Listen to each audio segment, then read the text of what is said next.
Sobat Siswa Jeriza, welcome to my YouTube channel. Buat teman-teman yang baru bergabung, di channel ini aku bakalan bahas mengenai kesehatan, CPNS, dan juga self-development. Jadi sebelum mulai, jangan lupa di like, komen, dan subscribe channel ini. Oke guys, hari ini aku bakalan bahas mengenai 5 ide cuan tambahan untuk mahasiswa dan pelajar, dan sekaligus total pendapatan berbulan dari pemasukan selain dari orang tua. Nah, kenapa aku nge-share tentang ini? Karena menurut aku mahasiswa itu pengeluarannya banyak ya, mulai dari kuota, transportasi, buku, dan juga buat nongki-nongki cantik nih. Tapi pemasukannya itu belum ada selain dari orang tua. Nah, jadi pastinya kan kita tuh ada rasa segan ya kalau minta sama orang tua dalam waktu yang dekat dan berulang-ulang. Nah, aku kuliah dulu, aku dikasih jajan sama orang tua sebanyak 450.000 untuk sebulan. Nah, jadi kalau dibagi nih satu minggunya itu sekitar 110.000. Nah, itu udah termasuk dengan uang transportasi, uang jajan, kuota internet, buku, dan juga yang lainnya. Untuk makan aku di rumah karena memang tinggalnya sama orang tua.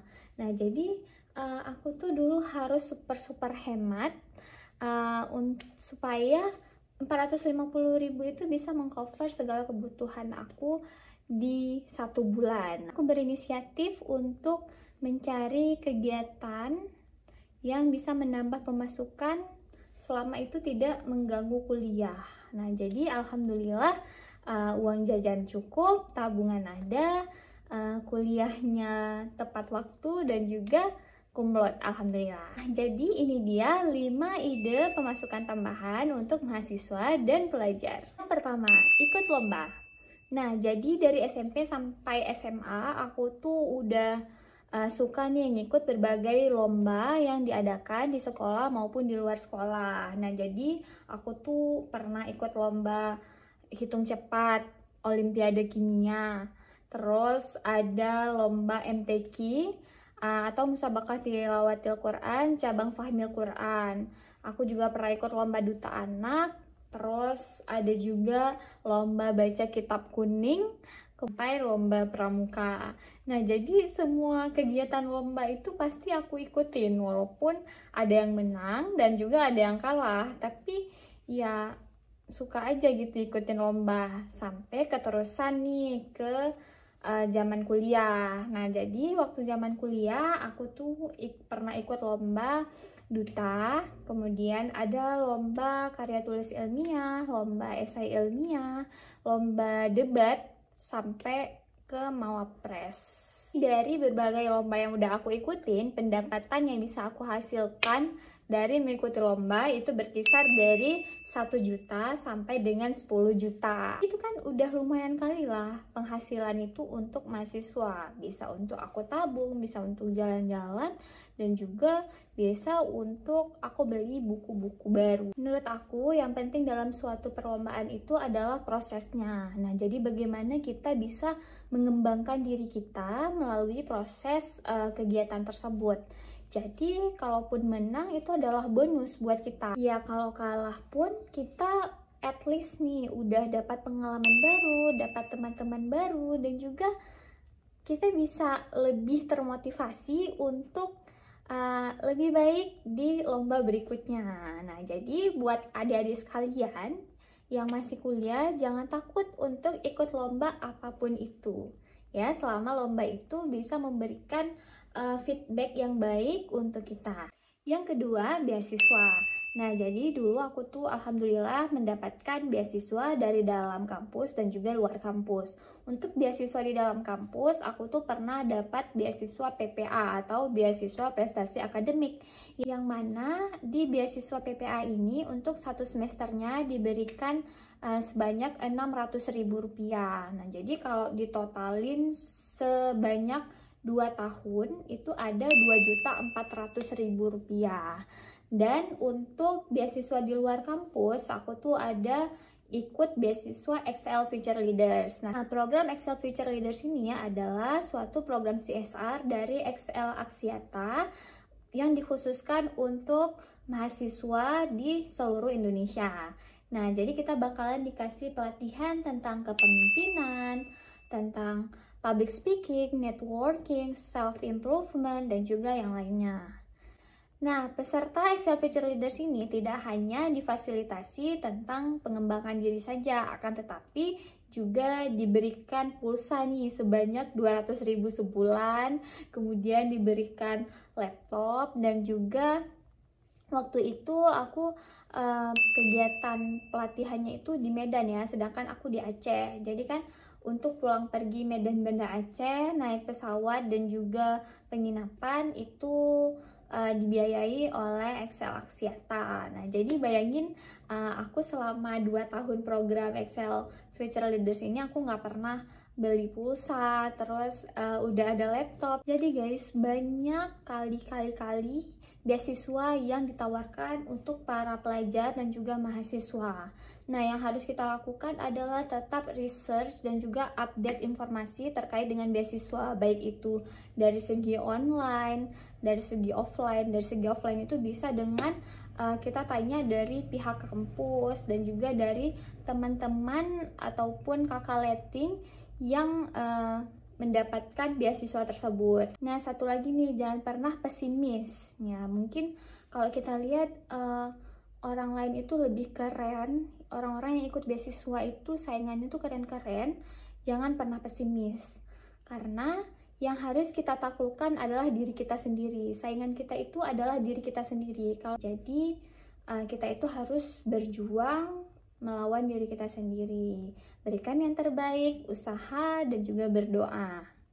Yang ketiga, melamar pekerjaan. Nah, jadi karena memang basicnya aku ini keperawatan, sedangkan aku belum bisa melamar kerja di rumah sakit sebelum aku lulus. Jadi dulu itu aku melamar kerja di bimbel. Nah, karena memang aku bukan dari fakultas keguruan, aku lebih prefer untuk mengajar bimbel anak-anak SD dan juga TK. Nah, jadi pelajaran yang aku ajarkan itu dulu adalah kalistung atau baca, tulis, dan hitung. Jadi setiap pulang kuliah aku tuh ngajari bimbel untuk anak-anak TK dan SD. Nah, jadi dari bimbel tersebut rupanya ada orang tua yang mau anaknya itu diajarkan secara privat di rumah. Nah, jadi selain aku ngajar langsung di bimbelnya, aku juga ke rumah-rumah siswa untuk mengajar private. Nah, untuk pendapatan dari ngajar bimbel dan juga private ini berkisar dari 300.000 sampai 600.000 per bulannya.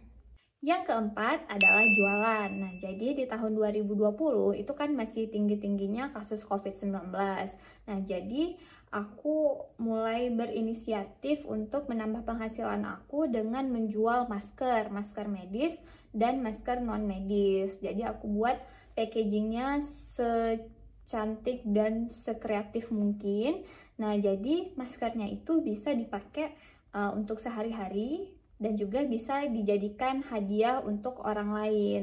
Pendapatan aku dari jualan online ini adalah sekitar 300.000 sampai dengan 500.000 sebulan. Saat itu adalah pertama kalinya aku jualan.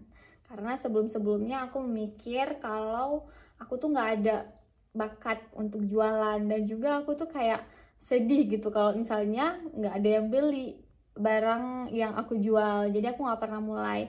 Tapi ternyata setelah aku mulai, ya ada yang beli. Karena memang rezeki itu udah diatur kan sama yang di atas. Dan juga rupanya seru juga nih untuk jualan. Karena kita harus mikirin nih konsep yang berbeda dari orang lain. Dan juga kita harus usaha nih buat promosi untuk teman-teman yang lain. Nah, jadi jangan pernah ada alasan kalau aku nggak bakat nih buat jualan, atau ya aku malu nih buat jualan. Ya kenapa malu kalau misalnya itu adalah kerjaan yang halal.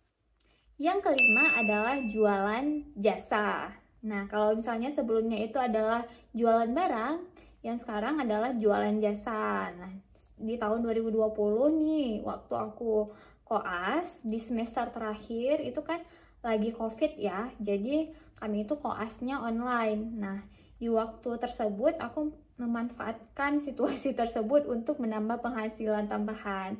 Nah, dengan menjadi perawat home care. Perawat home care ini adalah perawat yang datang langsung ke rumah untuk memberikan perawatan di rumah. Jadi pasien itu nggak harus datang ke rumah sakit. Nah, jadi pada saat itu kan artinya aku menjual jasa aku sebagai perawat dengan menganamnesis pasien, kemudian aku mengukur tekanan darah, mengukur gula darah, kemudian menemani pasien untuk latihan fisik dan juga konsultasi ke dokter. Jadi pendapatan aku sebagai perawat home care berkisar dari 1 juta sampai 1,5 juta per bulannya. Nah, buat teman-teman yang punya skill, daripada dianggurin, mending dijadiin cuan aja dengan cara dijual jasanya. Seperti aku nih dari bidang keperawatan. Nah, aku bisa memberikan jasa perawat home care, bisa juga perawatan luka, dan juga yang lainnya. Untuk teman-teman yang lain, mungkin dari keguruan bisa memberikan jasa mengajar, ataupun yang pintar fotografi, bisa nih ngasih jasa foto pre-wed, post-wed, dan juga yang lainnya. Kemudian teman-teman yang jago public speaking bisa nih nyambi-nyambi jadi MC. Terus yang bisa desain juga bisa nih buatin stiker atau desain grafis atau yang lainnya, bisa dijual dan menjadi cuan tambahan. Oke teman-teman, itu dia 5 ide cuan tambahan bagi para mahasiswa dan juga pelajar. Semoga bermanfaat dan juga bisa ngasih referensi untuk teman-teman semua yang sedang berjuang mencari cuan tambahan. Selain mendapatkan pemasukan tambahan, kita juga bisa belajar lebih banyak dari kegiatan-kegiatan di luar kuliah tersebut. Nah, jadi kita bisa mengasah skill kita bisa menambah relasi dari berbagai bidang, dan juga kita pastinya lebih mempersiapkan diri sebelum memasuki dunia kerja asli. Nah, sekian video kali ini. Semoga